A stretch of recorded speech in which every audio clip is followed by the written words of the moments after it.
पहला है अर्चा विग्रह की सेवा।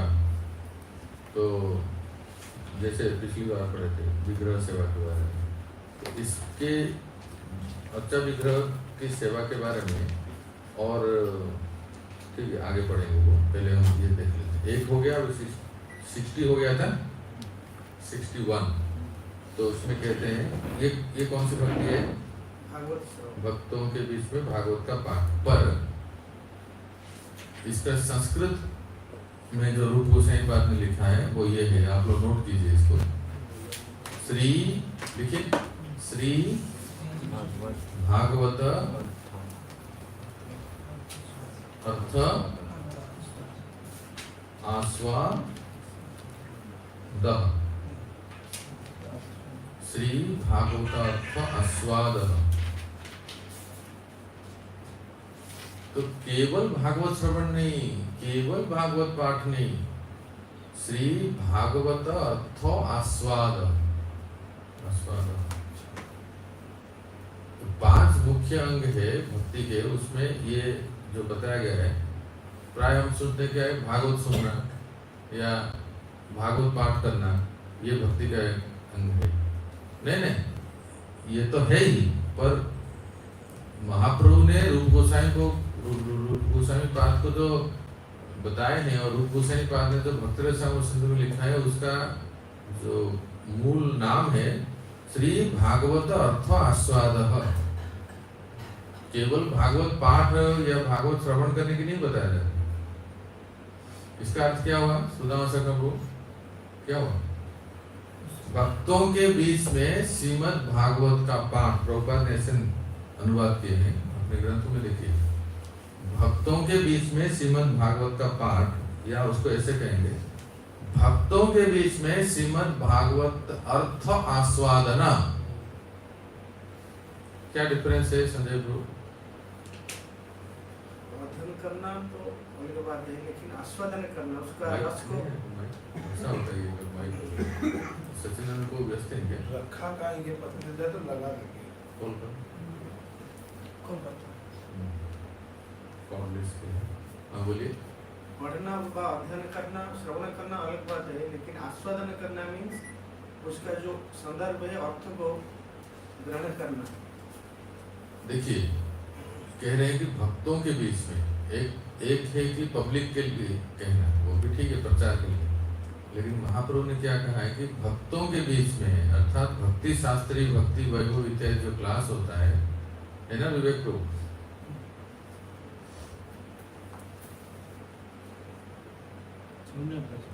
सीट प्रॉपर्ली सीधा बैठो।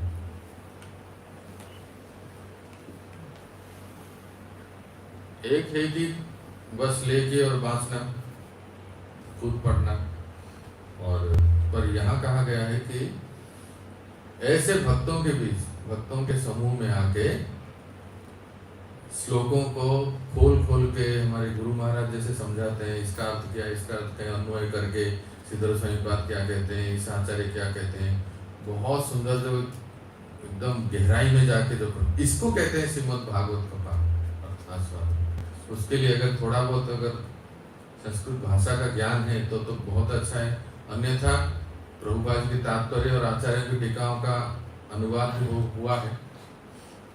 तो एक तरह से देखा जाए, जो पढ़ाई हम लोग भक्ति शास्त्री और भक्ति वैभव में करते हैं, इसको महाप्रभु ने रिकमेंड किया है।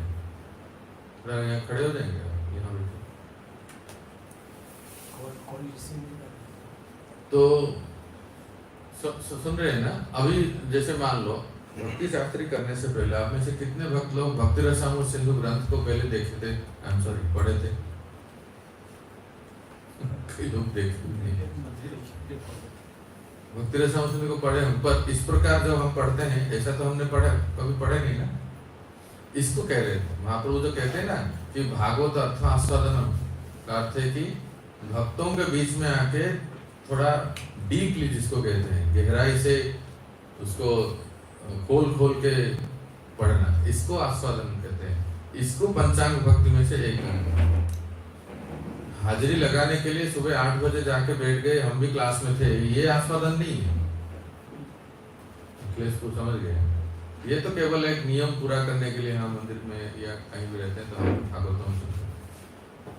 पर अर्थ आस्वादन का अर्थ है कि किसी सिस्टमेटिक कोर्स में ज्वाइन होके जैसे एक एक शब्दों को श्लोकों के शब्दों को खोल के उसको बहुत विश्लेषण करके अध्ययन करना, उसको अध्ययन करते हैं, तब वो गहराई में हम पढ़ते हैं, राइट। तो अभी तक आपने जो जैसे पढ़ा उसमें देखिए श्लोक देखिए, निगम कल्पतरोर्गलितं फलम् सुखमुखादमृता द्रव संयुतम् पिबत भागवतं रसमालयम् मुहुरः रसिका भुवि भावुकः। तो ये श्रीमद् भागवतम का श्लोक है। जो लोग भागवत पढ़े हैं प्राय जानते ही होंगे श्लोक को। ये कौन सा श्लोक है? ये पहले स्कंद का पहले अध्याय का तीसरा श्लोक। हे भावुक गण, हे रसिक गण, ये व्यासदेव जी कह रहे हैं भावुक और रसिक। ये रसिक किसको कहेंगे? सुनने वाले को रसिक सुनिए, ये एक बात मतलब हमारे यहाँ आंदोलन में, हमारे संस्था में तो अगर कह दिए अरे बहुत रसिक है तो उसको सार्कास्टिकली लेते हैं, व्यंग्यात्मक ऐसा लेते हैं, वो नेगेटिव वे में लेते हैं। ये लोग बहुत रसिक है, बट उसका सही अर्थ वास्तव में बहुत दूर है। पहले सुनिए रस क्या होता है। रसो वही सह, रसो वही सह, श्रुति कहते हैं, उपनिषद कहता है रसो वही सह, वो रस के आगार हैं। सह वह रस के आगार हैं, रस से परिपूर्ण है। वह कौन? भगवान श्री कृष्ण है ना। भक्ति रसामृत सिंधु के शुरुआत में ही आपने पढ़ा है, पर दुर्भाग्य से भूल जाते हैं कि जब भक्ति रस अमृत सिंधु का हम चर्चा करते थे, रस में 12 प्रकार के रस का हमने चर्चा किया था। अलग अलग 5 मुख्य रस, 7 गौण रस, वो सारे के सारे परिपूर्ण मात्रा में श्याम सुंदर के पास, भगवान श्री कृष्ण के पास, वो है रस, है ना। तो और रसो ही एवायम लब्ध्वा आनंदम भवति। प्रभुपाद जी के प्रवचनों में आप सुनोगे, ये प्राय कोट करते हैं, ये भी उपनिषद का है। रसो ही एवायम लब्ध्वा आनंदी भवति। ऐसे रस के जो परिपूर्ण रस है, जो श्री कृष्ण है, उनके संपर्क में जो आते हैं वो भी आनंदित हो जाते हैं, उनको रसिक कहते हैं। अर्थात जो कृष्ण के रस में आनंद, नाम रूप गुण लीला, उनमें जो डूबते हैं, तो ऐसे लोगों को रसिक कहते हैं। अर्थात भगवान के भगवत भक्त जो है रसिक है। इसलिए इसको नेगेटिव वे में मत लीजिए। कोई लोग कहते हैं तो उनको समझाइए। आप जानते हो रसिक शब्द क्या? अरे ये तो बड़ा रसिक है ऐसे कहते हैं ना। विवेक प्रभु नींद आ रहे तो खड़े हो जाए सामने। तो ऐसे यहाँ एक शब्द है ना, रसिक आया है ना श्लोक में, है क्या? कहाँ है? मुहुर और रसिका, रसिका भूवि भावुक। जो शुद्ध भक्त होते हैं वो रसिक है और भावुक हैं। व्यासदेव जी ऐसे लोगों को भागवत अध्ययन करने के लिए आह्वान कर रहे हैं। पब्लिक के लिए नहीं, पब्लिक के लिए हरिनाम संकीर्तन और कुछ कथा कहानी सुनाते। भागवत को पढ़ने के लिए कोई योग्यता होनी चाहिए, जो भगवान कृष्ण के रस में डूबा हो। रस बरसे जैसे गाते हैं, तो जो बरसाने वाली के दीवाने हो, ऐसे लोग भागवत के आस्वादन कर सकते हैं। जो भौतिक रस में ही डूबा हुआ अभी तक कौन जीता, इंडिया जीता कि पाकिस्तान जीता? अरे सही में एयरप्लेन में वही अनाउंस हो रहा था कि पाकिस्तान इतना हार गया और सब लोग चिल्ला रहे हैं। फ्लाइट में प्रभु जी 6-7 बार 2 विकेट उड़ गई, 1 विकेट उड़ हे गई, सब भगवान। खुश हो रहे हैं। मतलब देखिए कितने एंगेज है पाक नहीं ठीक है, वो एक पर इतना भी सुना नहीं कि फ्लाइट में भी लोग अनाउंस करते हैं। जी पायलट ही अनाउंस बाप रे, ये तो बहुत हाइट हो गया, इतना डूबे हुए हैं रस में। नहीं वो पाकिस्तान भारत के ही नहीं नहीं कोई बात नहीं, मतलब कोई भौतिक रस आपने सुना था ना पहले भक्ति रस सिंधु के ग्रंथ की शुरुआत में, एक मुंडेन रस और एक स्पिरिचुअल रस, एक भौतिक रस और एक आध्यात्मिक रस। भौतिक रस में जितने सब शब्द स्पर्श रूप रस गंध में डूबे हुए हैं। तो थोड़ा अच्छा खाने को मिल जाए, तो देखने को मिल जाए, जाके उधर डिंग डंग डांस वांस कर रहे थे। क्या पता था कि उस दिन उनका अंतिम दिन था।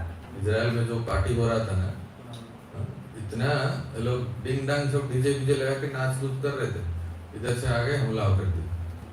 लोगों को पता ही नहीं कि कैसे मृत्यु आ जाता है। मृत्यु कैसे कभी भी आता है। देखो तो कहने का अर्थ है भौतिक रस में लोग डूबे हुए हैं, और लेकिन जो बरसाने वाली के रस में डूबे हैं और श्याम सुंदर के रस में, नाम संकीर्तन कथा कीर्तन में डूबे हैं, उनको रसिक कहते हैं, भावुक कहते हैं। जो जिनका हृदय इतना शुद्ध है कि कृष्ण के नाम रूप गुण सुनते ही एकदम भाव विभोर हो जाते हैं। ये है तो श्रीमद् भागवतम को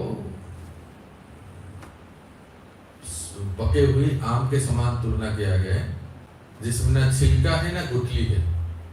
रस सिंधु को रस the personification of rasa has arrived. Yes, Do you understand what is छिलका and गुठली?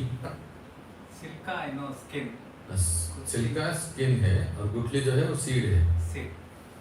तो आम में छिलका और गुठली होती है, बट श्रीमद् भागवतम में ऐसा परिपक्व फल है जिसमें ना छिलका है ना गुठली है। इसका अर्थ क्या है? There is no skin, there is no seed. ऐसा कभी फल आपने देखा जिसका कोई स्किन नहीं है और गुठली भी नहीं है, केवल पल्प है? नहीं, कहीं कहीं ऐसे सोशल मीडिया में दिखाते हैं कि किसी देश में ऐसे फल हैं कि जस्ट आपको मुंह में ही डालना है, कुछ निकालना नहीं, उसमें से कुछ निकालने की आवश्यकता ही नहीं। ऐसे ऐसे फ्रूट्स हैं, पता नहीं ऐसे होते भी हैं। जेल जो होता है ना, जेल वो उसमें कुछ रहता ही नहीं। Mango gel, there is no skin no seed, right? Shrimad Bhagavatam ऐसा है कि इसमें कोई छिलका नहीं है और गुठली नहीं। इसका अर्थ क्या हुआ, कौन बताएगा? क्या है श्रीमद् भागवतम में कि छिलका नहीं और गुठली भी नहीं, माने Only rus. तो व्हाट इज छिलका एंड गुठली? वेस्ट जहाँ से भी हाँ, अभी ये थोड़ा क्लोजिंग टू आंसर। वेस्ट कुछ नहीं है, और स्पष्ट बोले तो श्रीमद् भागवतम में कुछ व्यर्थ नहीं है, कुछ त्यागने की वस्तु नहीं है, राइट? आम में तो है ना, छिलका निकाल देते हैं, गुठली निकालते हैं, बट श्रीमद् भागवतम को आम पके हुए आम के साथ तुलना किया गया है, जिसमें छिलका और गुठली नहीं है। दैट मीन्स उसमें कुछ नथिंग टू गिव अप, उसमें कुछ त्यागने की नहीं है, सब कुछ ग्राह्य है। कुछ भी, किसको क्या चाहिए, सब पूरे 12th कैंटो में। किसको ज्योग्राफी, किसको भूगोल के बारे में जानना है, ब्रह्मांड के बारे में, यस श्रीमद् भागवतम में कहाँ है बताओ? 5th कैंटो, 5वें स्कंद में देखेंगे तो भूगोल का वर्णन है। इस ब्रह्मांड में क्या है, उस ब्रह्मांड में क्या है, उसके ऊपर कितने लोग हैं, इसके नीचे कितने लोग हैं, सब डिटेल में क्या है, सब वर्णन, सब कुछ है इसमें, जो चाहिए सब कुछ वर्णन, इसलिए पूरा परिपूर्ण है। और ये कब तक इसको श्रीमद् भागवतम को अध्ययन करना चाहिए? शब्द आया है आलयम। What is the meaning of आलयम? रसम आलयम, Temple.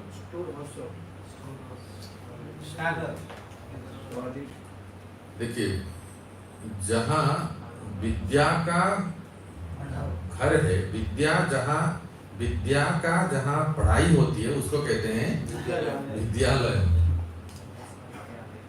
उसी प्रकार से कहते हैं आलयम के पर्यंत,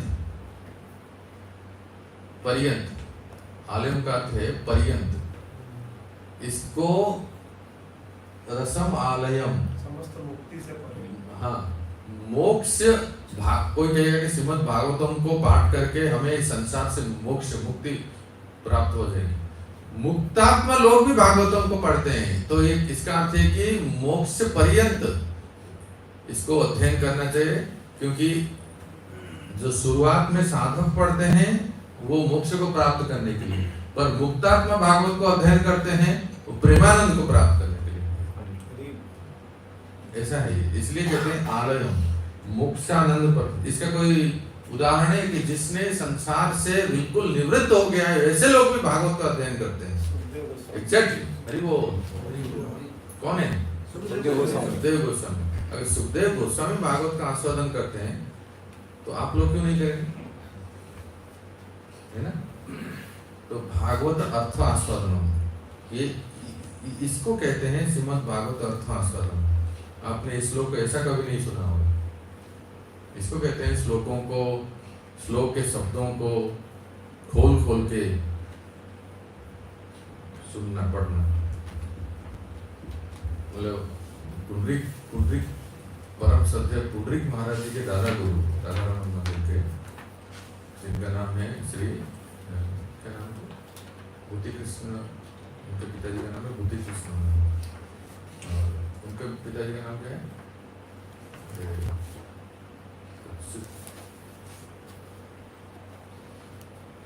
कोई नहीं जानते, इतना प्रसिद्ध नाम है।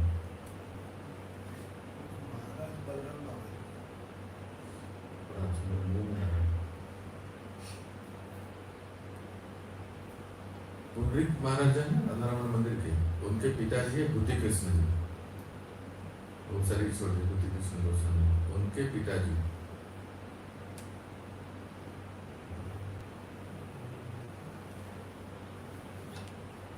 ध्यान नहीं आ रहा, एकदम मेरे जीवा पे था। वो वृंदावन के बहुत बड़े विद्वान हैं, बहुत थे, अभी तो नहीं है, वो थे। तो वो जब इस्कॉन में पूज्य महाराज जी भागवत करते थे, तो ऐसे वो श्लोकों को खोल खोल के टीकाओं से इतना सुंदर वो समझाते थे मंदिर में। अब तो बोल नहीं पाते ना हमारे, तो उन्होंने मान्यता दी कि हम तो सोचे थे इस्कॉन में सिर्फ गाने बजाने वाले, ढोल करताल, डिंग डांग यही लोग हैं, लेकिन इस्कॉन में भी इतने विद्वान हैं। तो बहुत वो कौन नाम याद आया, तो वो बहुत मान लिए। जब पूज्य महाराज जी ने मंदिर में एक श्लोक के ऊपर 7 दिन कथन किए थे, एक श्लोक के ऊपर 98 में, 97, 98 हम सब थे नहीं उस समय, पर यहाँ के वरिष्ठ भक्त बताते हैं, आप वैष्णव महाराज रमाकांत को, भूपेंद्र को, उस कथा को सुन के श्री विजय कृष्ण गोस्वामी जी, और देखिए वो इतने प्रभावित हुए कि हम तो सोचे थे इस्कॉन में सिर्फ वो हरे राम हरे कृष्ण सिर्फ यही लोग हैं तो गाने बजाने वाले, और इतना सुंदर व्याख्या, विद्वतापूर्ण, वो वास्तव में बहुत सराहना कर रहे थे। तो भक्तों, हमारे संस्था में हर प्रकार के लोग होने चाहिए। आप जो लोग सोशल मीडिया में आप देख सकते हो, राहुल आर्या कोई है जो बहुत एक्यूज कर रहा है इसको, ऐसे विद्वान को भी होना चाहिए जो उनको मुंह तोड़ जवाब दे। उनको शास्त्रार्थ, वो शास्त्रार्थ के लिए चुनौती कर रहा है ना। यस, आप में से कोई तो जानते भी नहीं। प्रशांत भी, राहुल भी और प्रशांत, हाँ। आचार्य प्रशांत। अच्छा, तो इसलिए हमें सब प्रकार के व्यक्ति चाहिए। एनीवे, कमिंग टू पॉइंट, मैं कह रहा कि जिनको थोड़ा समय है, थोड़ा भगवान ने बुद्धि दिया है और रुचि है, तो आप इस शास्त्र में भी आप प्रवेश कर सकते हैं। किसको संगीत अच्छा लगता है तो संगीत, किसको मैनेजमेंट, किसको बुक डिस्ट्रीब्यूशन, किसको IIF। अभी विप्लव फेस्टिवल होने जा रहे हैं गोवर्धन में, हजारों वो भी एक है। लेकिन किसको शास्त्र पढ़ने में रुचि है, इसको भगवान ने स्मरण शक्ति दिया है, बुद्धि, जैसे मैंने आज एक वीडियो शेयर किया है आप सबको ग्रुप में, परम पूज्य स्वामी महाराज का, देखा क्या आपने? देखा है। तो उसमें महाराज कैसे कहते हैं कि मेमोरी को जितने एक्सरसाइज करेंगे उतना वो प्रभावित होता है, उतना बढ़ता है, उतना वो एक्सपैंड होता है, उतना वो उसका यूज होता है। नहीं याद रखेंगे, नहीं पढ़ेंगे, बस क्लास में आ जाएंगे, थोड़ा 1-2 घंटा पढ़ लिए, इससे नहीं होता। आप वो वीडियो को देखिए और जिसको अंग्रेजी समझ में नहीं आता है औरों को समझाइए। अतुल कृष्ण गोस्वामी, अतुल कृष्ण गोस्वामी, यार एक सुंदर नाम, इतना मैं याद कर रहा था, वो अच्युत अच्युत ऐसे कुछ जा रहा था। अतुल कृष्ण गोस्वामी जी पुंडरीक महाराज के दादा गुरु हैं। तो वो वृंदावन के बड़े जाने माने विद्वान भागवत कथा व्यास, उन्होंने पूछे महाराज की कथा जब इस्कॉन मंदिर में सुने, बोले ये कथा नहीं कर रहे तो पढ़ा रहे हैं, ऐसे क्या ये कथा नहीं करे पढ़ा रहे हैं, इतना सुंदर है, इतना सरल भाषा में सब श्लोकों को खोल खोल के व्याख्या कर रहे हैं, जिसको मतलब हम तो सोचते थे केवल ये गाने बजाने वाले यहाँ भरे हुए हैं, इतने अच्छे अच्छे भक्त भी हैं पढ़ते हैं, वो तो बहुत ही सराहना कर रहे हैं। तो कहने का अर्थ है किसी को अगर रुचि हो तो इसमें जरूर प्रवेश करना चाहिए, और बिल्कुल हम लोग उसको सपोर्ट करते हैं। इसी के लिए भागवत विद्यालय है, जिसको शास्त्र पढ़ने में रुचि है, जिसको सब सुविधा चाहिए, आइए, कहीं जाने की जरूरत नहीं, सब कुछ इस काम में। और आइए आप भी ऐसे, सब तो नहीं हो पाते हैं ऐसे, इक्का दुक्का कोई होते हैं ना, अलग अलग सबको अलग अलग सेवा में रुचि होती है ना। तो ये भी एक फोरम है, ये भी एक है कि सब लोग पढ़ें और हम में से 1-2 कोई ऐसे शास्त्रों को सही तरह से प्रेजेंट करें, ताकि औरों को भी समझ में आए, कभी कोई तर्क करता है तो उनको भी समझा पाए, राइट? तो इसीलिए ये देखिए हम कह रहे हैं श्री भागवत अर्थ आस्वादन, ये एक भक्ति है। इसका जो आपने अभी पढ़ा,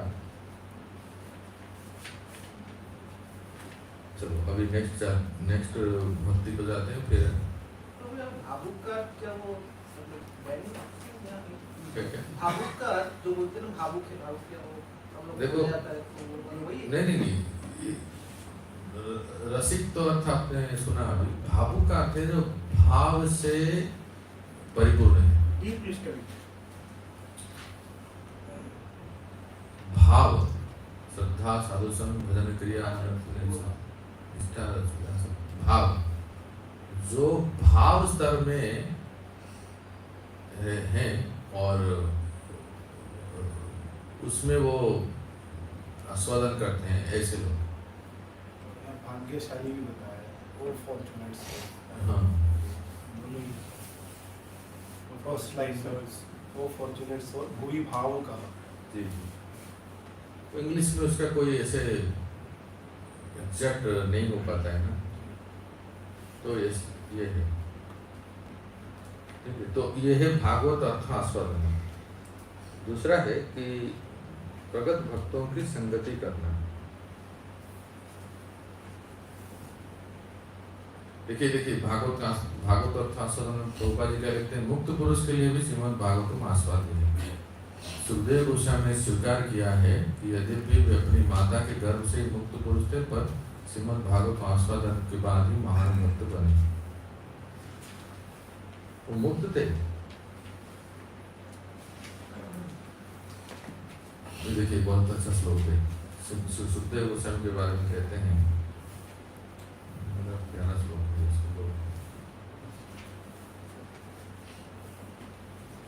इसको दिखाने को समय लगता है। चलो इस ग्रंथ बहुत लाभदायक है। आप लोगों से रिक्वेस्ट है, समय मिले तो खंडलवाल से जाके ग्रंथ ले आइए, इसको हिंदी पढ़ते हैं। मूल भक्ति रसायन सिंधु से पढ़ने से आपको, ये इसमें श्लोक नहीं है ना, मैं आपको श्लोक नहीं दिखा पा रहा। यही तो बात है, इसके लिए मैं हाँ, आप जो पूछ रहे थे ना, ये ग्रंथ संभव हो तो ले लीजिए। और इसमें श्लोक है जिसे आप समझते कि एक श्लोक है, जैसे यहाँ लिखा है ना 2:1:9, सुखदेव गोस्वामी स्वीकार करते हैं कि यद्यपि वे निराकार ब्रह्म के प्रति आकृष्ट थे, किंतु जब उन्होंने अपने पिता व्यासदेव के मुख से भगवान की दिव्य लीलाएं सुनी तो वे श्रीमद् भागवतम के प्रति अत्यधिक आकृष्ट हो गए। तो ये श्लोक क्या है? परिनिष्ठितो विनय पुण्य उत्तम श्लोक लीलया विदित चेतराजस्य आख्यानम यदधीतवान् 280 280 नंबर पे। अभी प्रगत भक्तों की संगति कर रहे हैं। माइक पढ़िए अपने इसको याद दे दीजिए सामने दे दीजिए। अच्छा, ये प्रगत भक्तों की संगति करना, ये तो हो गया। एनओडी में प्रभुपाद जी ने इस भक्ति को लिखा। इस भक्ति के अंग का नंबर है 62। पर इसको संस्कृत में क्या कहते हैं देखिए, इसको लिखिए स जाति सजातीयाशय सजातीयाशय स्निग्ध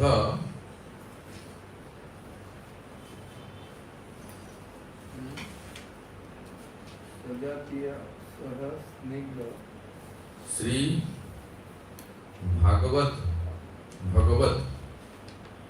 सजातीयाशय स्निग्ध श्री भगवत भक्त संग।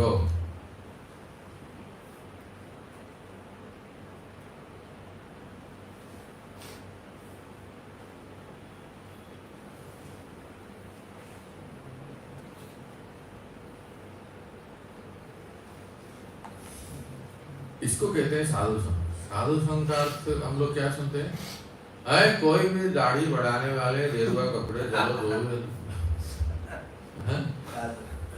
त्रिशूल भस्म रमाए हुए साधु, वो भी तो साधु होते हैं ना। तो साधु संग, वो साधु संग के थोड़ा स्पष्ट रूप से बताइए ना किस प्रकार के साधु। ये क्या है? सजातीय स्निग्ध साधु संग श्री भगवत भक्त संग। अब लिखिए सजाते का अर्थ क्या है, इसका अर्थ बता दें।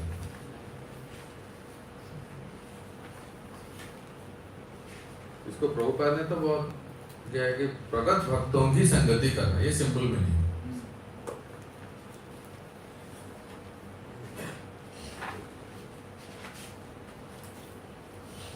इंग्लिश में देखो क्या लिखा है, पढ़ो कल्याण को।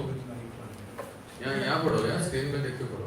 The value of a moment's association. नहीं, इसका टाइटल का मीनिंग क्या है?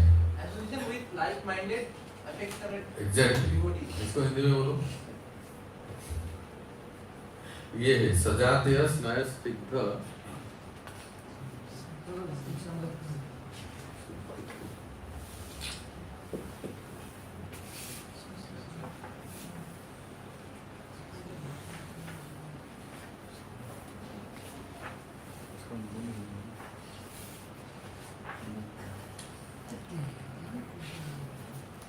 एग्जैक्ट। इसमें से मैं देखो ना, अरे वो क्या 62 नंबर का क्या, हाँ ये देखिए, इसमें भी यही लिखा है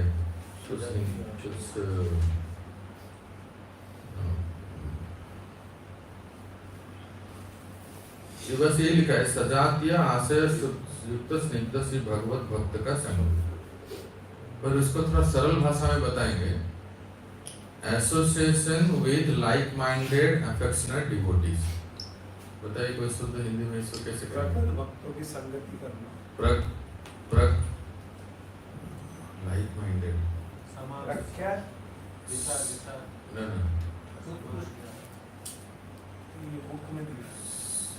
ये बुक में दिया है। ट्रांसलेशन तो दिया है, पर थोड़ा सा उसको ये कहेंगे, रुकिए मैं बोल रहा हूँ। समान परंपरा में लिखे तो लाइक माइंडेड का मैं ट्रांसलेशन कर रहा हूँ। समान परंपरा में, समभाव में, इसलिए समान परंपरागत समभाव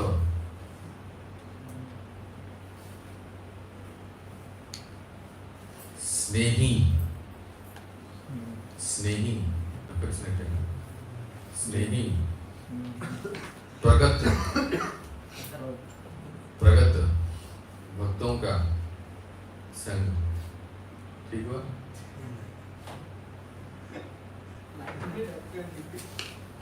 इंग्लिश में तो समझ में आता है, पर हिंदी में मतलब कैसे भक्तों का संग करना चाहिए सुदामा सखा प्रभु? वो समान परंपरा में है, एक ही परंपरा में। कौन सी परंपरा में? जैसे हम लोगों के लिए कौन सी परंपरा हो? ब्रह्म माध्व गौड़ीय संप्रदाय, अपने गौड़ीय संप्रदाय में आना चाहिए। उसके बाद क्या लिखा? समभाव, अर्थात समभाव में आप ऐसे समझ सकते हैं, देखिए अपना ही क्लास है इसलिए मैं स्पष्ट रूप से थोड़ा बता रहा हूँ। समभाव का अर्थ है कि जैसे मान लीजिए आपका जो भगवान के प्रति भाव है, जिस भक्ति के अंग में आपका रुचि है, ऐसे भक्तों का संग करें। There are varieties of devotees, उसमें गौड़ीय मठ भी आ गए, राधा कुंड वाले भी आ गए, इस्कॉन भी आ गए। तो एक वो सभी गौड़ीय है ना, सभी गौड़ीय है, पर गौड़ियों में भी जो प्रभुपाद के मूड को लेके चलते हैं, मूड एंड मिशन, प्रभुपाद के अनुगत्य में रहते हैं, ऐसे भक्तों का संग करें।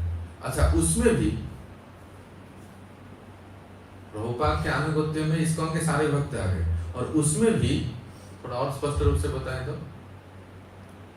जो थोड़े मध्यम अधिकारी नहीं, वो तो सीनियर जूनियर तो, लेकिन समभाव को अगर बताएं तो जिस भाव में है उसी हाँ, जैसे आपका जो मूड है ना भक्ति करने के लिए, कि मुझे इस तरह से भक्ति करना है, इस मूड में, जैसे मान लीजिए कोई वो लोग, कुछ लोग होते हैं ना मैनेजमेंट के कीड़े होते हैं, वो मतलब वो पॉजिटिव सेंस में कह रहा हूँ, don't take it other way, तो वो लोग अच्छे मैनेजमेंट करते हैं, तो नेचुरली वो जो मैनेजर्स हैं, जो मैनेजमेंट करने वाले भक्तों के संग में कुछ लोग ना साइंटिफिक प्रीचिंग करते हैं ना, वैज्ञानिक, वो फिजिक्स केमिस्ट्री, जैसे हमारे भक्ति स्वरूप दामोदर महाराज थे।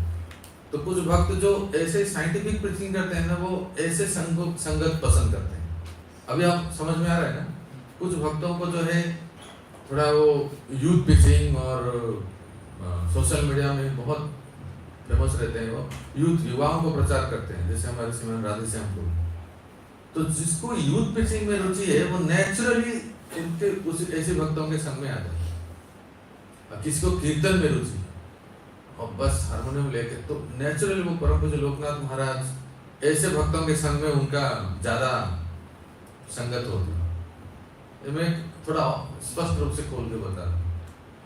तो परंपरा में आ गए, उसी प्रकार से समभाव वाले, और कुछ लोगों को जो है शास्त्र पढ़ने में रुचि है, भागवत पढ़ना है, पढ़ते हैं, उसमें आनंद लेते हैं और कथाएं करते हैं। तो पूज्य महाराज जी के जो और भी ऐसे उसी मूड में जो है, उसी भाव में, किसी भी गुरु महाराज के शिष्य पर जिसका भागवत में रुचि है, तो ऐसे भक्तों के वो संग में आ जाते हैं कि भाई हम भी उनसे सीखे। राइट, मैं सही कह रहा हूँ?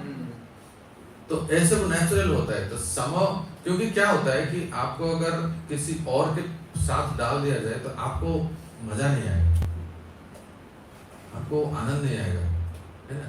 जिसको शास्त्र पढ़ने में रुचि है और प्रचार अच्छा कर सकता है, उसको कहेंगे जो आप टेम्पल कमांडर बन जाओ, है ना? लेकिन कुछ लोग हैं जो ये करने के लिए उस्ताद हैं, वो भी करने के लिए रहते हैं ना, कुछ लोग और रुचि रहता है, वो करते भी हैं, उठा के पटक देते हैं, ये सब तोड़ फोड़ करना, उठा पटक सब कर देते हैं। तो जिसको जिसमें रुचि है उस संगत में वो अपने, वो सभी भक्त है, सभी अच्छी भक्ति करते हैं, पर ये मूड है। और स्पष्ट रूप से कहा जाए, थोड़ा और क्लियर कर दें तो फिर वो जब हम भक्ति में प्रगट हो जाते हैं कि अगर दास्य भाव में, तो हम दास्य भावों के भक्तों के संग, हम सख्य भाव में, सख्य रस में, कि हम भगवान को सखा के रूप में देखते हैं, तो ऐसे भक्तों के कोई वात्सल्य, कोई माधुर्य भाव, जिसको माधुर्य भाव ज्यादा पसंद है, राधा कृष्ण की लीलाएं, गौरांग महाप्रभु, श्री चैतन्य महाप्रभु, राधा, तो ऐसे भक्तों के संग में उनसे ज्यादा सुनना चाहेंगे, उनसे पूछेंगे, उनके साथ साथ रहेंगे, ऐसे होता है। वो थोड़ा प्रगट होने के बाद ऐसा होता है। अभी क्लियर है? अभी इसी मंदिर में देख सकते हैं अनेक लोग भागवतम क्लास देने आते हैं। आप लोगों को, आप तो रोज है ना श्रवण करते हैं या सत्संग करते हैं, किसी किसी स्पीकर को आप बहुत अच्छे लगते हैं ना, अरे प्रभु जी अगर ये भक्त अगर क्लास देगा तो एकदम हाउसफुल हो जाता है। ये तो होता है ना ऐसे, क्योंकि आप वो रिलेट कर सकते हो, आपका जो मूड है बिल्कुल एग्जैक्टली वो स्पीकर का मूड भी वैसा ही है, जिससे आप उसको रिलेट कर सकते हो, आपको वो भक्ति में बढ़ा आस्वादन कर सकते हो, आपको भक्ति में प्रगति करने के लिए हेल्प होता है। तो नेचुरल, इसको कहते हैं लाइक माइंडेड, क्या लिखा है, association with like minded affectionate devotees. और भक्त कैसा होना चाहिए, प्रगत संग जो है हमेशा अपने से वरिष्ठ भक्तों का करना। ऐसा नहीं कि और भक्तों को देख, ऐसा नहीं कहा जाता। संग किसका करना चाहिए, अपने से, हाँ, जो ज्ञान में, आयु में, अनुभव में ऐसे भक्त तो हम सीखते हैं उनसे, राइट। और क्या है वो स्नेही, तो स्नेह स्वभाव हो, थोड़ा पढ़ लेंगे तो और अच्छा है। शुद्ध भक्तों के, हरे कृष्ण। प्रगत भक्तों की संगति करना। शुद्ध भक्तों के समाज में श्रीमद् भागवत की व्याख्या करने का महत्व शौनक मुनि ने नैमिषारण्य की सभा में सूत गोस्वामी की उपस्थिति में बतलाया था। सूत गोस्वामी ने पुष्टि की थी कि यदि कोई क्षण भर के लिए भी भागवत की संगत करने का अवसर लाभ करता है तो वह विशेष क्षण इतना मूल्यवान होता है कि स्वर्ग तक पहुंचने वाले या भवसागर से मोक्ष दिलाने वाले पुण्य कर्म भी उसकी तुलना नहीं कर सकते। दूसरे शब्द में, जो लोग श्रीमद् भागवत के प्रति अनुरक्त है, उन्हें स्वर्ग जाने से मिलने वाले किसी लाभ या निर्विशेषवादियों द्वारा वांछित मुक्ति की कोई परवाह नहीं रहती। फलतः शुद्ध भक्तों की संगति दिव्य रूप से इतनी मूल्यवान होती है कि कोई भी भौतिक सुख इसकी समता नहीं कर सकता। देखिए, एक तो है कि सामान्य संग, यहाँ कह के भक्तों का संग करना है, ये हो गया सामान्य रूप से। पर विशेष रूप से अगर कहा जाए तो हम पसंद करेंगे उन भक्तों का संग करना जिनसे हमारा फ्रीक्वेंसी मैच होता है, हम उनसे सुनते हैं तो अच्छा लगता है, हम उनसे सीखते हैं और हमें भी बड़ा भक्ति में प्रगति करने का होता है। तो भाव कैसे बदल जाता है, इसके लिए आज सुबह मंगल आरती के समय पर मुझे वृंदावन चंद्र महाराज मुझे पूछ रहे थे समाधि के साथ, और पढ़ाई कैसे चल रही है, इससे थोड़ा 2 मिनट बातचीत हो रहा है। तो एक बात मुझे याद आ गई, उनके पढ़ाते, मैंने कहा महाराज जो आप VIG में पढ़ाए थे उसका मैं श्रवण किया था, उसी को भी मैं दोहरा रहा हूँ। तो उस समय उन्होंने एक बात कही थी, भाव संग के प्रभाव से अपना भाव जो है ना वो बदल कैसे जाता है। एक उदाहरण देखिए, सभी भगवान के भक्त हैं, विशेष करके दक्षिण भारत में, वो भी समझ, दक्षिण भारत में भगवान की जो सेवा होती है ना, ऐश्वर्य से बड़े गॉर्जियस, बहुत ही शान से, बहुत ऐश्वर्य भाव से भगवान की सेवा पूजा होती है। कहीं भी आप जाएंगे तो, चाहे वो श्रीरंग क्षेत्र हो, बालाजी भगवान हो, वेंकट, और गुरुवायूर इत्यादि, जहाँ भी जाएंगे दक्षिण भारत में श्रीपाद रामानुजाचार्य का जो प्राधान्यता है ना, जिसमें क्या है कि ऐश्वर्य प्रधान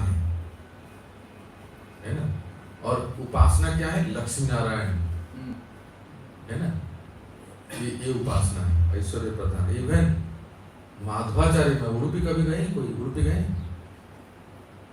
उडुपी में जाएंगे तो श्री कृष्ण है, बोलो उडुपी कृष्ण है, माधवाचार्य, उनमें भी बहुत पूजा, बड़े आडंबर से मंत्र उच्चारण करके बहुत सुंदर पूजा होती है। पर ये मूड थोड़ा सा डिफरेंट होता है, आप उत्तर भारत में आते हैं, ध्यान से सुनिए, उत्तर भारत में माधुर्य प्रधान है, इस तरफ मतलब ब्रज की तरफ, मथुरा वृंदावन में, भले हमारे इस्कॉन में प्रभुपाद जी ने हमें सिखाया कि राधा कृष्ण की पूजा हम बड़े ऐश्वर्य से करते हैं। 6 प्रकार के भोग लगाना, 6 प्रकार से आरती होती है और नानाविध जो है गहने बहुत ही ठाट बाट से सब बड़े ऐश्वर्य भाव से करते हैं। लेकिन मूड जो है वो सेवा ऐश्वर्य से होती है, लेकिन मूड जो है, जो मनोभाव है, आप हमारे किसी भी पुजारी को पूछ सकते हैं, हेड पुजारी या कुबेर पुजारी, जो मूड है वो रागानुगा भक्ति का मूड है। इसमें माधुर्य प्रधान है, अर्थात इंटीमेसी है, उनमें राग प्रधान है कि ठाकुर जी को ये पसंद है तो ये देना है, अभी सीजन में ये पसंद है तो उनको ये देना है, तो वो एक आत्मीयता, समझ रहे ना, वो है। तो होता क्या है कि कोई मान लीजिए राग भक्ति के, जैसे हमारे गौड़ीय संप्रदाय में प्राय मुख्यतः रागानुगा भक्ति का प्राधान्यता है, ठीक है। तो संबंध स्थापित करते हैं कि किसी साधक का ठाकुर जी के प्रति वात्सल्य भाव है, तो वो वात्सल्य भाव में सेवा करते हैं। किसी भक्त का सख्य भाव में, तो वो सख्य भाव में रहता है, वो इंटरनल मूड में बता रहा हूँ। सेवा वो ऐसे ही करेंगे। हमारे यहाँ जैसे पुजारी हैं, जैसे एक पुजारी हमारे उनसे जो मिलता हूँ तो बड़ा अच्छा लगता है। वो सेवा पूजा जो पंचरात्रि विधि से करेंगे, लेकिन उनका मूड वैसा नहीं है, उनका मूड सख्य भाव है, बताते भी हैं, हम इसका नकल नहीं करते हैं, पर मैं बता रहा हूँ किसी भक्त का भाव। तो कहने का तात्पर्य भक्तों, कोई अगर दास्य, साक्ष्य, वात्सल्य, माधुर्य 4 रस में भगवान के प्रति वो भगवान से संबंधित है, कहीं अगर किसी दक्षिण भारत के भक्तों का संग हो गया और वहाँ जो बड़े ऐश्वर्य भाव से सेवा पूजा होती है, मुख्यतः दास्य भाव है, वहाँ दास्य भाव से जो सेवा पूजा करते हैं, तो ऐसे भक्तों के संग में होते संग जब होता है ना, तो इस भक्त का भाव बदल जाता है। फिर वो जो राग भक्ति जो हमारे गौड़ीय संप्रदाय में प्रमुख है, राइट, प्रमुख है, उसमें थोड़ा सा भाव में बदलाव हो जाता है। अरे दक्षिण भारत के पूजा की बात क्या कर रहे हो, अगर कोई रसिक भक्त ब्रज में जो श्री जी ठाकुर जी के प्रति राधा दास्य मंजरी भाव में सेवा करते हैं, अगर द्वारका भी चले जाए ना, उसका भाव बदल जाता है। अगर द्वारका के भक्तों का संग हो जाता है ना, उसका भाव बदल जाता है, क्योंकि द्वारका के भक्तों का संग होने से स्वकीय भाव हो जाता है। इसीलिए जीव गोसाई पाद ने मीराबाई को बोले, अंतिम लीला में बता रहा हूँ, यही राधा दामोदर मंदिर में, कि बहुत सम्मान देते थे एक दूसरे को, संग भी बहुत सत्संग हुआ। अंत में बोले, देखिए आपका जो भाव है वो ब्रज में रहने लायक नहीं है। आपका भाव क्या है कि मेरो तो गिरधर गोपाल दूसरो ना कोई, जाके सिर मोर मुकुट मोर पति सोई। लेकिन हम लोगों का भाव क्या है, श्री कृष्ण हमारे पति है, भाव है क्या? हमारा एक, हम एक क्यों ही जानते हैं, वो है ठाकुरानी जी। उनके अनुगत्य में श्री कृष्ण की सेवा। ध्यान से सुन लीजिए, कान खोल के सुन लीजिए और हमारे सॉफ्टवेयर में फीड कर दीजिए। महाप्रभु के संप्रदाय में जितने भी भक्त आते हैं, उनका एक ही मूड है, वो केवल किशोरी जी को जानते हैं। किशोरी जी राधा रानी के दास्य गोपी भक्त पद कमल दास दासानुभाव में रह के श्री कृष्ण की सेवा करना, यही हमारा ध्येय है। और ये हम पढ़ेंगे 18 और 19 अध्याय। यही रूप गोसाई पाद जो मंजरी में सर्वश्रेष्ठ रूप मंजरी हमें देते हैं, ये हमारा धरोहर है। लेकिन कहीं अगर द्वारका या और उधर दक्षिण भारत के भक्तों के संग में आके अगर मूड बदल जाता है, तो फिर वो जब भक्त का साधक का मूड बदलता है ना, मनोभाव बदल जाता है, destination will be also different. उसका गति भी अलग हो जाएगा, वो वैकुंठ और द्वारका में ही जाएगा, गोलोक धाम नहीं जाएगा। इससे आप समझ सकते हैं कि जिसको अगर महाप्रभु के संप्रदाय में ब्रज भक्ति चाहिए, मंजरी भाव चाहिए, गोपी भक्ति राधा दास्यम भाव चाहिए, तो उसको ऐसे ही भक्तों के संग में ऐसे ही शास्त्रों को पढ़ना है, ऐसे ही धाम में वास करना है और ऐसे ही संगत में रहना है, ताकि उसका मूड दिनों दिन परिस्फुटित हो, वो और वर्धित हो। एनी क्वेश्चन मैं जो अभी बताया सबको समझ में है? ठीक है प्रभु, कोई डाउट पीछे? अभी जो बताया समझ में है? और इसको आप समझ जाएंगे जब हम भाव भक्ति और प्रेम भक्ति पढ़ेंगे। रूप गोस्वामी पाद हमें क्या नहीं है, रस सिंधु को my point you understand. See, one may be is just like you are born in South India, but you are coming in the Gaudiya line. Therefore, you like Vrindavan. Why do you stay here? Devotees may stay in Madurai or Srirangam, but हमारा जो mood है कि because we are coming in the line of Shri Chaitanya Mahaprabhu और प्रभुपाद के अनुगत्य में रूप गोस्वामी के ग्रंथ पढ़ते हैं ना, तो इन ग्रंथों को पढ़ के इन भक्तों का संग करके हमारा मनोभाव क्या होना चाहिए? राधा दास्यम, मंजरी भाव। तब तो ठीक है, नहीं तो फिर मैंने कोई कमी नहीं है, पर भाव अलग हो जाता है तो भाव के अनुसार गति भी अलग हो जाती है। वो कह रहे हैं हरिभक्ति सुधोधन में प्रहलाद महाराज अनेक उनके पिता हिरण्यकशिपु का एक वार्तालाप आता है, जिसमें हिरण्यकशिपु प्रहलाद को इस प्रकार संबोधित करते हैं। हिरण्यकशिपु अपने प्रहलाद महाराज को थैंक यू कहते हैं। प्रहलाद महाराज के संग के प्रभाव से हिरण्यकशिपु को भगवान का दर्शन हो गया। कहते हैं कि हे पुत्र, संगति बहुत महत्वपूर्ण होती है। यह उस मणि के समान है जो अपने समक्ष रखी किसी भी वस्तु को प्रतिबिंब प्रदान करती है। इसी प्रकार यदि हम पुष्प जैसे भगवत भक्तों की संगति करते हैं और हमारे हृदय स्वच्छ हैं, तो यहाँ भी वैसे ही घटना घटेगी।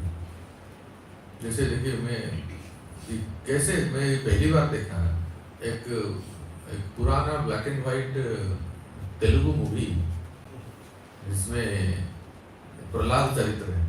उसमें क्या दिखा है, जब भगवान नृसिंहदेव खंबा फाड़ के प्रकट हो जाते हैं ना, कि हिरण्यकशिपु को इज एम्ब्रेसिंग प्रहलाद महाराज, उसको आलिंगन करते हैं कि मुझे कभी विश्वास नहीं था कि सच में भगवान है, आज तुम्हारे वजह से भगवान प्रकट करते हैं। तो उसको वो पहले धन्यवाद देते हैं, उसके बाद चलो मैं लड़ता हूँ, अब फिर से वो फाइटिंग करेंगे। आज भगवान प्रकट हो गए, आज इनसे मैं युद्ध करके या तो वीरगति को प्राप्त होगा, नहीं तो मैं जीतूंगा। मतलब युद्ध का जो वीर रस भगवान को दे रहे थे ना, वो हिरण्यकशिपु कौन है? जय विजय है ना, वो वीर रस को देने के लिए ही तो आए थे। और मैं देखकर बड़ा अच्छा लगा, प्रहलाद महाराज को आलिंगन कर रहे हैं। तो यही मैं जब सुना तो ये पढ़ा तो उसको याद आ गया। कहते हैं इस प्रसंग में जो दूसरा उदाहरण दिया गया वो यह है, यदि ये देखो प्रभुपाद जी कितना इंटरेस्टिंग उदाहरण, यदि पुरुष वीर्यवान है और स्त्री रोगी नहीं है तो उनके संभोग से गर्भधारण होगा। If man is potent and woman is fertile, not disease, अच्छा, then there will be a child। ऐसा उसी प्रकार से अगर आध्यात्मिक ज्ञान का ग्राहक और उसका दाता दोनों निष्ठावान तथा प्रामाणिक है तो परिणाम उत्तम हो। The man is compared to the preacher। और एक देखो बहुत अच्छा, जैसे जैसे जो भक्त जिस भाव में और जितने भक्ति में प्रगत है ना, अपने शिष्यों को, अपने विद्यार्थियों को वहां तक वो दे सकते हैं, राइट? इसीलिए वो ट्रांसमिट होता है। अगर मैं समझ लीजिए, अगर मैं निष्ठा के स्तर पे हूँ तो मेरे संग से आप लोग भी निष्ठा के स्तर पे आ जाओगे। संघ का प्रभाव। अगर कोई जो प्रचारक है, प्रवक्ता है, वही खुद ही लुढ़क रहा है उसका अनर्थ निवृत्ति में है कि श्रद्धा में, अभी तक श्रद्धा में ही है, तो वो जो प्रचार करेगा ना, जिनको क्लास देगा, जिनको प्रचार करेगा, वो उनका लेवल वहां तक ही रहेगा। ये सही बात है, संघ का प्रभाव। हम क्यों कहते हैं कि हमेशा किसी उन्नत भक्तों का संग करें, वरिष्ठ भक्तों का संग करें? क्योंकि वो लोग उस स्तर पे है ना। हम किसी वरिष्ठ भक्तों का संग करते हैं, उनके संग से हम खींचे हुए आ जाते हैं। कुछ एक वाणी आप सुन लेंगे उनका, तो आप भी, अरे उसने क्या बताया, महाराज ने क्या बताया, फिर आप भी जो है खींचे हुए आ जाते हैं। We are dragged to destination. अब भगवान नाम का संकीर्तन पढ़िए, अभी नीले को आप पढ़िए। भगवान नाम का संकीर्तन। श्रीमद् भागवतम में हरे कृष्ण कृष्ण कृष्ण हरे हरे राम राम राम हरे हरे संकीर्तन के बाद पर अत्यंत बल दिया गया। श्री सुखदेव गोस्वामी महाराज परीक्षित को बताते हैं, हे राजन, यदि कोई व्यक्ति हरे कृष्ण महामंत्र संकीर्तन में पूरी तरह से अनुरक्त है तो यह समझना चाहिए कि उसने परम सिद्ध अवस्था प्राप्त कर ली है। इसका विशेष रूप से उल्लेख हुआ है कि अपने कर्मों के फल की इच्छा रखने वाले कर्मी, परम पुरुष से तदात्म की इच्छा रखने वाले ज्ञानी तथा योग सिद्धि की इच्छा रखने वाले योगी जन महामंत्र कीर्तन से समस्त सिद्धियों के फल प्राप्त कर सकते हैं। श्री सुखदेव गोस्वामी निर्णितम शब्द का प्रयोग करते हैं, जिसका अर्थ है यह पहले ही निश्चित हो चुका है कि वे मुक्त आत्मा थे, अतः एवं किसी ऐसी बात को स्वीकार नहीं कर सकते थे जो निर्णयात्मक न हो। अतः एवं श्री सुखदेव गोस्वामी बलपूर्वक कहते हैं कि इस निष्कर्ष को पहले ही पहुँचा जा चुका है कि जिसने संकल्प पूर्वक तथा दृढ़ता पूर्वक हरे कृष्ण मंत्र के संकीर्तन की अवस्था प्राप्त कर ली है, उसे कर्म, ज्ञान तथा योग की अग्नि परीक्षाओं में खरा उतरा मान लेना चाहिए। इसी बात की पुष्टि आदि पुराण में कृष्ण द्वारा की गई है। वे अर्जुन को संबोधित करते हैं, जो व्यक्ति मेरे दिव्य नाम के कीर्तन में लगा रहता है उसे सदा मेरी संगति में रहता मान लो। मैं तुमसे स्पष्ट करता हूँ कि मैं ऐसे भक्त का आसानी से कृतदास बन जाता हूँ। पद्म पुराण में भी कहा गया है कि हरे कृष्ण मंत्र का कीर्तन उसी व्यक्ति के होठों पर रहता है जिसने अनेक जन्मों तक वासुदेव की पूजा की है। आगे यह भी कहा गया है कि भगवान के पवित्र नाम तथा साक्षात भगवान में कोई अंतर नहीं होता। फलतः पूर्णता, शुद्धता एवं नित्यता में पवित्र नाम भगवान के समान पूर्ण है।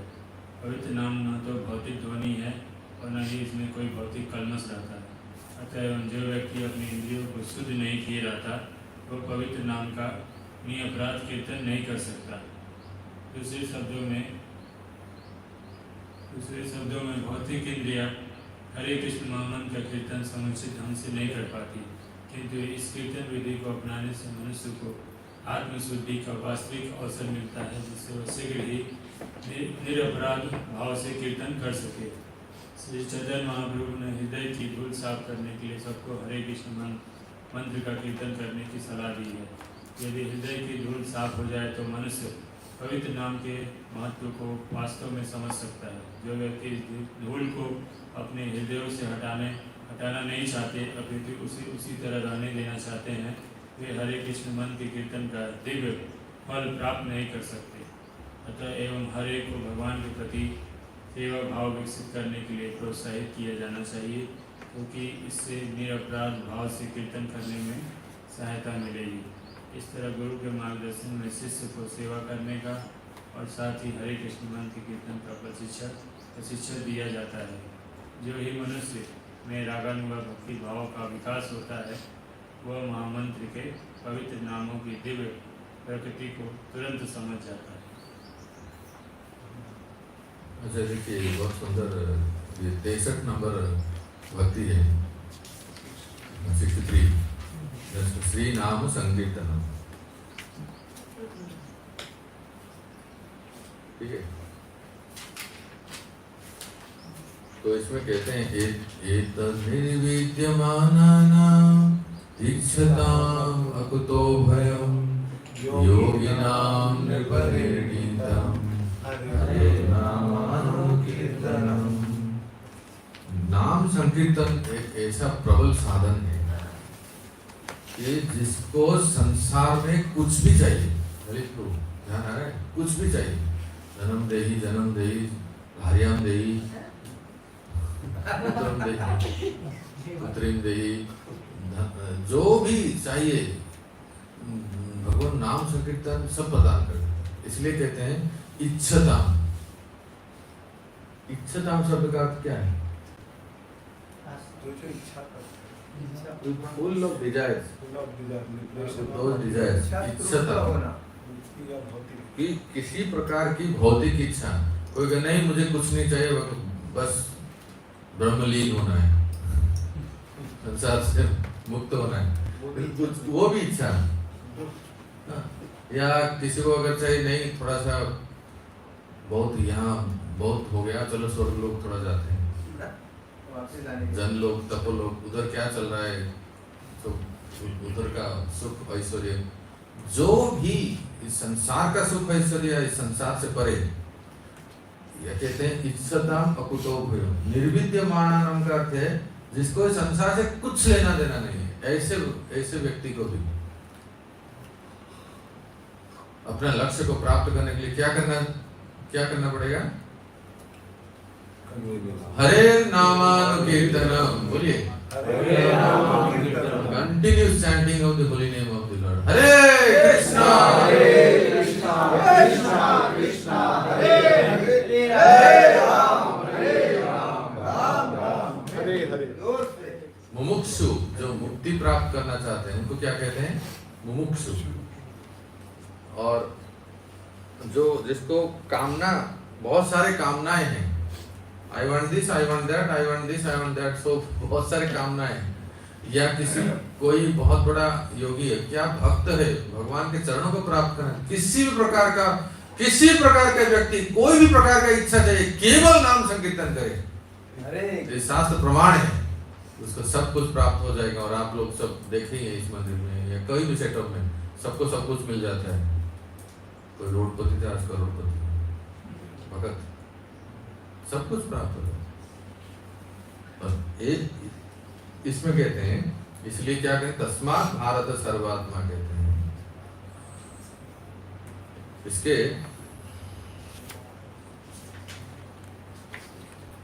देखिए श्लोक देखिए, तस्मात् भारत सर्वात्मा भगवान ईश्वरो हरि श्रोतव्य कीर्तितव्यश्च स्मर्तव्य शिक्षिताभयम्। ये भागवतम का श्लोक कहते हैं कि जिसको अभय पद की प्राप्त करना है तो सर्वात्मा सर्वशक्तिमान भगवान श्री कृष्ण के लीलाओं का क्या करें?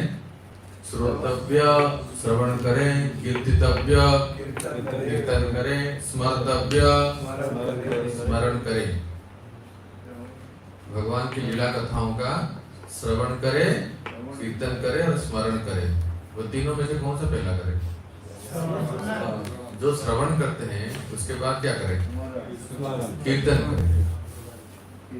जब आप कुछ सुनते हैं, आज जो हमने सुना, किसी को हमने बता दिया तो कीर्तन हो गया ना, तो बस फिट हो गया मेमोरी में, स्मरण है ना। सीक्वेंस ऐसे ही है ना, पहले श्रवण, फिर जो सुनेंगे उसको कीर्तन करेंगे और फिर वो स्मरण हो जाएगा। आप किसी को कोई भी पॉइंट को अगर याद रखना चाहते हैं, ये बेस्ट वे है। हाँ, दूसरे को बता दें, बताएं नहीं तो शेयर करें कुछ भी, तो आपको वो याद हो जाएगा। तो इसलिए कहते हैं उसमें से कीर्तन प्रधान है, भक्ति के सभी अंगों में से कीर्तन प्रधान है। देखिए लिखा है, it is understood from the scripture that bhakti is the method among the angas of bhakti, one of them is ascending as the king. भक्ति के अभी तक हमने 64 अंग पढ़े हैं। सबसे प्रमुख राज साधन क्या है? What is the king of all साधन? दिस वर्स आंसर्स क्या है? क्या लिखा है? Chanting the holy name of the Lord. कोई आपको कहे कि प्रभु जी मुझे ना जप में मन नहीं लगता है, मुझे वो बाकी वो करने के लिए, बाकी जो भक्ति के अंग वो करने के लिए अच्छा लगता है, तो उसको क्या कहेंगे आप?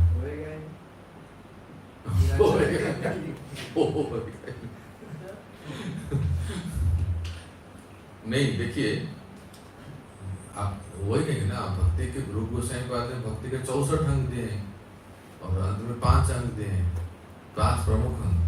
ये अभी आएगा, मैं आपको बताता हूँ, ये प्रश्न का उत्तर अभी आएगा। तो मतलब कोई एक साधन करे या कोई 5 के 5 करे, ये अभी पहले मथुरा भाष पढ़ लेते हैं। इसमें सेवा भाव से दिया हुआ है। हाँ वो तो है, मथुरा भाष पढ़ ले, कोई मिले को पढ़ ले। पद्म पुराण में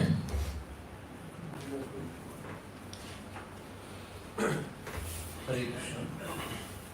पद्म पुराण में मथुरा या द्वारका जैसे पवित्र स्थानों में निवास करने के महत्व का वर्णन मिलता है।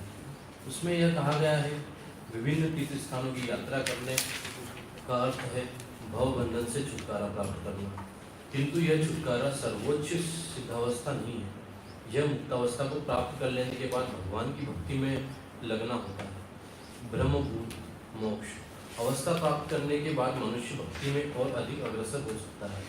इस प्रकार भगवान की दिव्य प्रेममयी भक्ति की यह प्राप्ति ही जीवन का लक्ष्य है, और जो व्यक्ति मथुरा मंडल में कुछ क्षण भी निवास करता है उसे यह सरलता से प्राप्त हो जाती है। इसके आगे भी कहा गया है, ऐसा कौन होगा जो मथुरा भूमि की पूजा करने को तैयार नहीं होगा।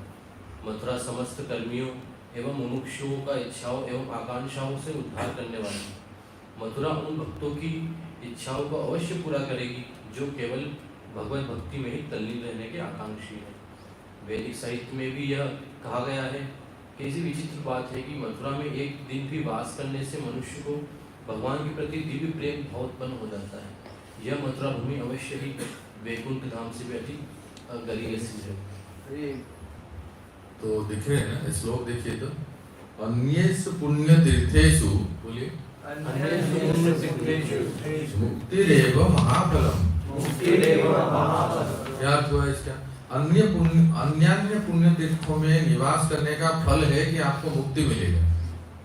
जितने धाम है ना हमारे भारतवर्ष में, समग्र भारतवर्ष में, कोई भी तीर्थ में आप वास करेंगे तो इसका फल क्या है? मुक्ति, यू विल गेट लिबरेशन। पर सेकंड लाइन देखिए, मुक्ति प्रार्थ्या हरेर भक्ति मथुरा यान्तु लभ्यते। इसका अर्थ है किंतु मुक्तों के प्रार्थनीय हरि भक्ति मथुरा में ही मिलती है। किसको अगर प्रेम भक्ति चाहिए तो सर्वोच्च लक्ष्य है वो केवल मथुरा मंडल में ही मिलता है। श्री वृंदावन धाम की जय। अन्य तीर्थों में क्या मिलेगा? कोई व्यक्ति मुक्त हो सकता है। मुक्त का अर्थ जैसे एक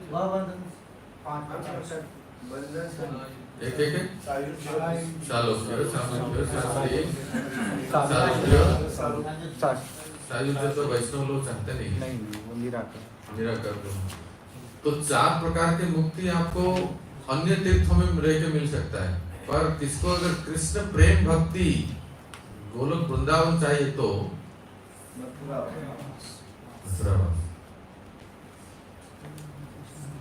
इसलिए कहते हैं कि अहो मधुपुरी धन्य वैकुंठा च करीयसी दीनमेक निवास है न हरो भक्ति प्रजाए। ये मथुरा मंडल धन्य है। अहो मधुपुरी धन्य, वैकुंठ से भी श्रेष्ठ है। क्यों? ये जो मथुरा मंडल आप जो देख रहे हैं उत्तर प्रदेश जनपद में, उत्तर प्रदेश में मथुरा जनपद जो है, इसके बारे में कह रहे हैं। वो तो है ही चिन्मय जगत में, तो इसके बारे में कह रहे हैं जहां आप लोग वास करते हैं कि ऐसे मथुरा मंडल में एक दिन भी कोई निवास करे तो उसको हरि भक्ति प्राप्त हो जाती है। तो हम लोग, आप लोग तो न जाने कितने दिनों से, महीनों से, सालों से यहाँ लेट रहे हैं, बैठ रहे हैं, लौट रहे हैं, सब कुछ हो रहा है, फिर भी कुछ रति भाव जागृति नहीं हुआ। उनको लगता है वैसा, मतलब होता है, उनको लगता नहीं कि मेरे से कुछ होता है, ऐसा हो रहा है, प्रगति हो रही है। को हो रहा है।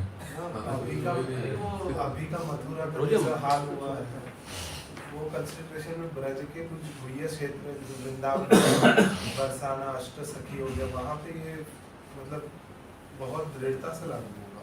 ये इस प्रश्न का उत्तर आपको एक श्लोक में मिल जाएगा। देखिए अभी तक 64 भक्ति हम पढ़ लिए ना, कहते हैं क्या एक बार जो भगवान जगन्नाथ को रथे तु बामनम दृष्टा पुनर्जन्म न विद्यते, अभी तक आपने जो भी भक्ति पढ़ा है, एक बार जब कोई भगवान के सामने आके नतमस्तक होकर दंडवत प्रणाम कर देता है, उसका कभी माँ के घर में जन्म नहीं होगा। तो क्या ये बढ़ा चढ़ा के लिखा है क्या? इतने तो हजारों लोग मंदिर में आते हैं, कितने दंडवत प्रणाम करते हैं, तो वो तो कोई भक्त नहीं है। अभी जैसे आपने सुना, ओहो मधुपुरी धन्या वैकुंठ से श्रेष्ठ है, कोई एक रात्रि भी इस मथुरा मंडल में वास करता है, हरो भक्ति प्रजायते, हरि के भक्ति प्राप्त हो जाता है। तो एक तो अर्थ ये है कि हरि के भक्ति प्राप्त हो जाता है कि उसका भक्ति शुरुआत हो जाती है, होती है ना। कोई भी मथुरा ब्रजमंडल में आए तो संघ के प्रभाव से उसका भक्ति शुरुआत हो जाती होती है ना, वो लोग भी राधे राधे हरे कृष्ण कहने लगते हैं। दूसरा अर्थ ये है कि हरो भक्ति प्रजायते का अर्थ है उसको भाव भक्ति प्राप्त होता है। जो नए लोग हैं वो भक्त बन जाते हैं, जो ऑलरेडी भक्त है वो भाव स्तर में पहुंच जाते हैं। फिर से रिपीट करो, जो नए लोग हैं अगर वो मथुरा मंडल में एक दिन भी वास करे तो वो उनको भगवान की भक्ति प्राप्त होती है, वो घर जाके भक्त बन जाते हैं संघ के प्रभाव से। लेकिन जो ऑलरेडी भक्ति कर रहे हैं वो जो मथुरा में वास करते हैं उनको क्या मिलेगा? क्या मिलेगा? हाँ, जो सर्वश्रेष्ठ भाव भक्ति प्राप्त होता है, पर मिलता तो नहीं है ना?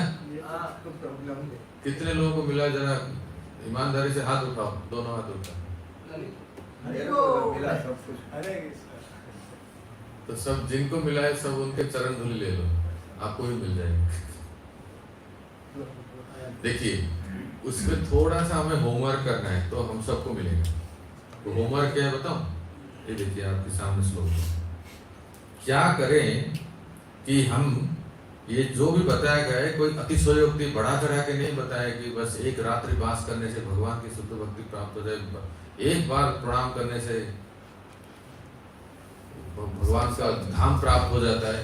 इस वाक्य में देखो, इसको ऐसे समझना है, जहां भी ऐसे पुराणों में लिखा है ना, वो जन साधारणों को भगवान के प्रति एक तो आकृष्ट करने के लिए। फिर से रिपीट करो, जहां भी ऐसे लिखा है कि ये एक बार प्रणाम करने से या जगन्नाथ जी को भगवान रथ के ऊपर दर्शन करने से पुनर्जन्म न, ये जो है वो भगवान के शरण में कैसे आए, भगवान के शरण में आने के लिए कुछ तो आकर्षण चाहिए ना, प्रलोभन।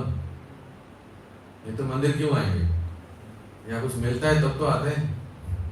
कोई भी आता है तो कुछ इच्छा से तो आता है ना, कोई अभिलाषा है। ये उत्तर अच्छी तरह से समझिए। कोई भी आपको पूछेगा तो ऐसे बता सकते हैं, लोग पूछेंगे आपको, आपके पुराण वेद शास्त्र पुराण में तो ऐसे ही बढ़ा चढ़ा के लिख दिया गया नहीं। इसका सामान्य अर्थ ये है कि एक तो है कि जन साधारण को, जनता को, साधारण व्यक्तियों को भगवान के शरण में आने के लिए एक आकर्षण है।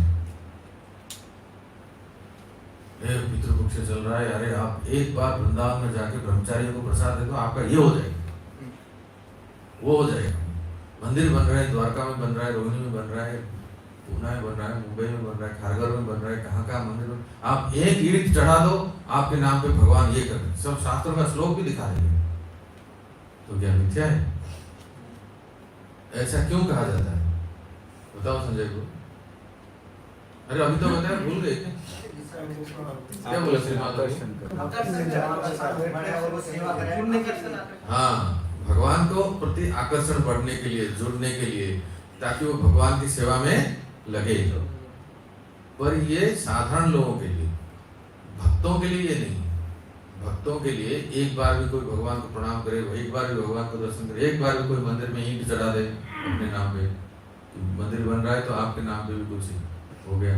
ये जो भी बताया गया, भक्तों के लिए थोड़ा सा इसका मीनिंग अलग हो जाता है। कल्याण को भक्तों के लिए क्या होता है, ये भाव भक्ति को प्रदान करने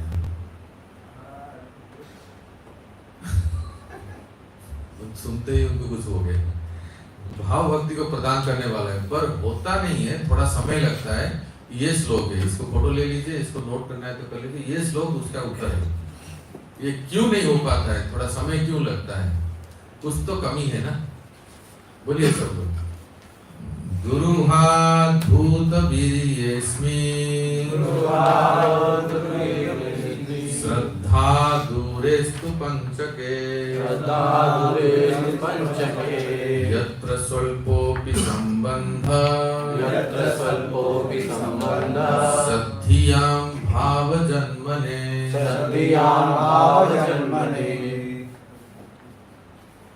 तो बड़ा सुंदर ये इट्स गोइंग ऑन। स्टॉप करना। एक बहुत इंपॉर्टेंट श्लोक है ना, एवरीवन शुड हियर दिस। तो कितना सुंदर अर्थ है, देखिए कि दुरूहा अद्भुत वीर्येस्मिन् श्रद्धा दूरेस्तु पंचके। पंचके 5 प्रकार के मुख्य भक्ति है ना, एक एक बोल दीजिए फटाफट। एक क्या है?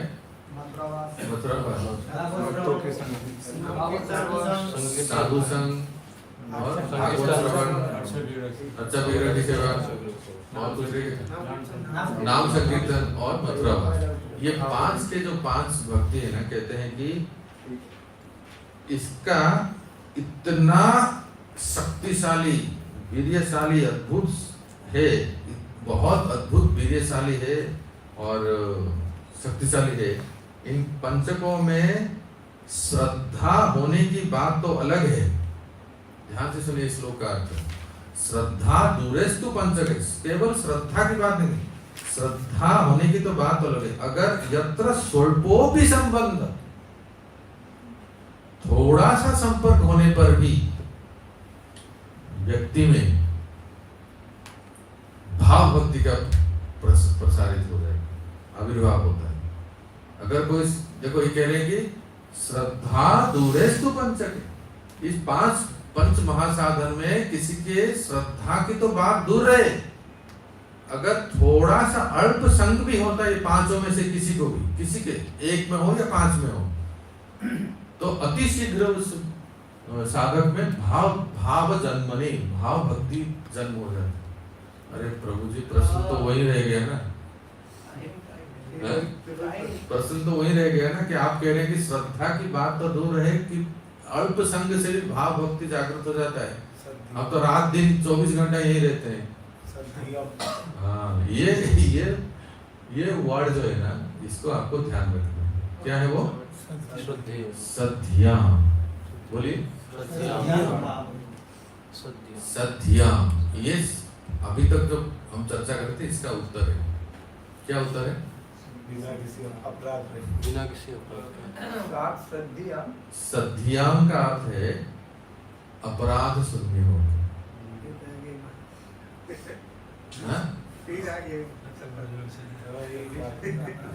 वही अटक जाते हैं। शुरुआत में आते हैं तो किसी के भी गुण देखते हैं, काल बीतते से ही वो दोष भी आने चलते हैं। यही ऑफेंस का कारण। देखिए 5 के 5 कह रहे हैं कि महाशक्तिशाली है, थोड़ा सा भी कोई संग करेगा तो उसको भाव भक्ति प्राप्त हो जाएगा, पर होता क्यों नहीं? राधानाथ प्रभु अपराध शून्य नहीं। ये देखिए सद्धियाम। बोलिए बोलिए सुदामा सरकार प्रभु। सद्धियाम। इसका अर्थ है कि अपराध शून्य हो। अगर अपराध शून्य होकर थोड़ी सी श्रद्धा भी हो, ये ब्रजमंडल साक्षात भगवान का, क्या कहते हैं मथुरा महात्म्य में,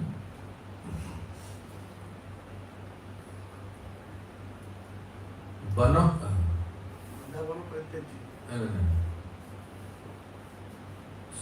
84 कोष ब्रजमंडल पंच योजनों व्यापी वनम में देह रूपकम।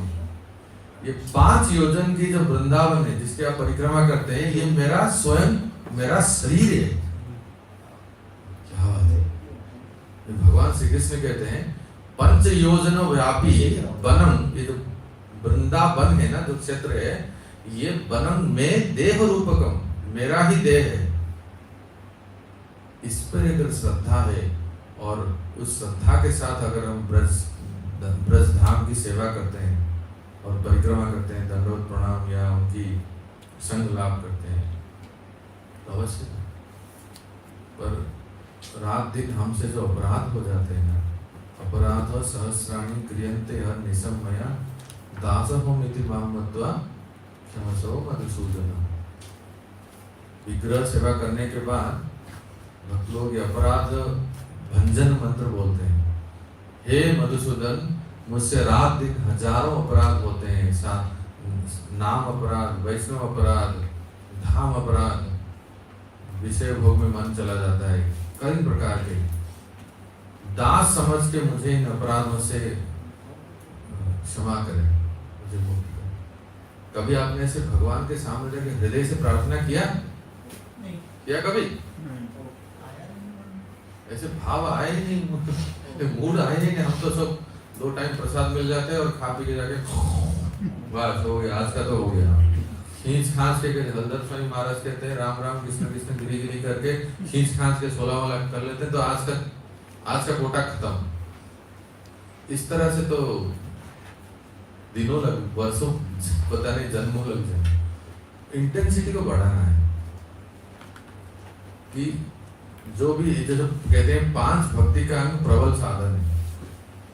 अगर इसको थोड़ा सा हम अपराध शून्य होकर मतलब बड़े गंभीरता से, इसलिए देखो पहले पैराग्राफ में लिखा गया है, अगले श्री रूप गोस्वामी ने बतलाया है कि 5 प्रकार के भक्ति कार्य, मथुरावास, भगवान के अर्चा विग्रह की पूजा, श्रीमद् भागवत का पाठ, भक्ति की सेवा तथा हरे कृष्ण मंत्र का कीर्तन इतने प्रबल है।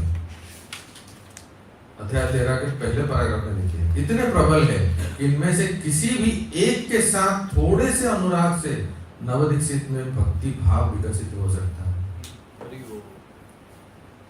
कोई एक भी, पर उसमें से सर्वश्रेष्ठ राज साधन है।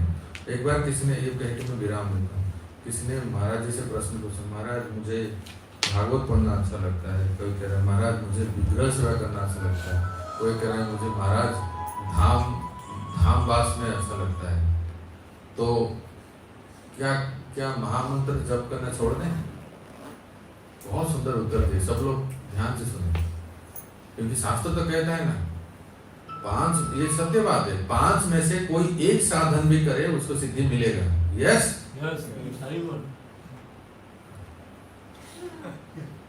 तो पूज्य महाराज जी ने इसका उत्तर दिया कि अवश्य ये बात सत्य है, 500 के 5 अति प्रबल है, पर नाम संकीर्तन राज साधन है। राज साधन है, साधनों में राजा है, किंग ऑफ ऑल साधन। इसलिए नाम संकीर्तन के साथ किसी को रिप्लेस नहीं कर सकते। ये करके बाकी सब करें, ध्यान आए, ये करके बाकी सब साधन करें तो बहुत अच्छा है, पर इसको आप You cannot replace it. Is it okay, Balrampur? ये प्रधान है, ये इस कलयुग में, और महाप्रभु ने और हमारे आचार्य ने कहा कि इसको प्राधान्यता दें, इसको करके बाकी सब साधन करें, तब फल मिलता है। ठीक है।